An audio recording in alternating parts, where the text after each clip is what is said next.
জান্নাতুল বাকি তার ভেঙে দিয়েছে। 16টা মাজার ছিল জান্নাতুল বাকিতে, গম্বুজওয়ালা।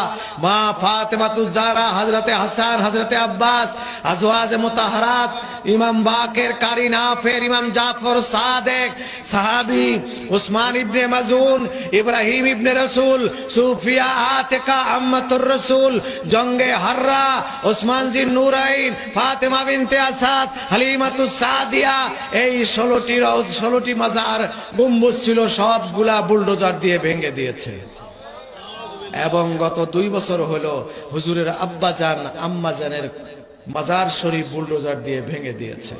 খায়বরে যাবার পথে আল্লাহর নবী সাহাবায়ে কেরাম মুজাহিদিনকে বললেন, তোমরা একটু দাঁড়াও, আমি আমার বাবা মার সাথে দেখা করে আসি।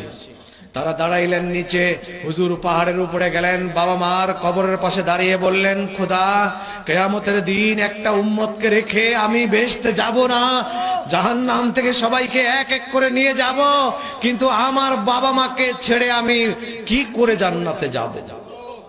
আল্লাহ তাআলা বললেন, তোমার বাবা মাকে দাও না, কলেমার দাওয়াত দাও, তারা যদি গ্রহণ করে আমার অসুবিধা কি? দাওয়াত দিলেন, গ্রহণ করলেন।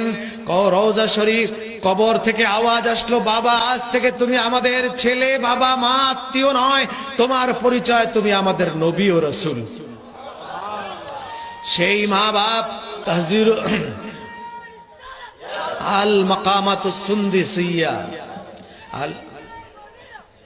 আল মাকামাতুস সুন্দুসিয়া ফি তাসমিয়াতিল মুস্তাফাবিয়া, এই কিতাবের মধ্যে আল্লামা জালালউদ্দিন সুয়ুতি রাহমাতুল্লাহ আলাইহি লিখেছেন, হুজুরের আব্বাজান আম্মাজান নাজি পবিত্র এবং হুজুরের সঙ্গে জান্নাতে যাবেন।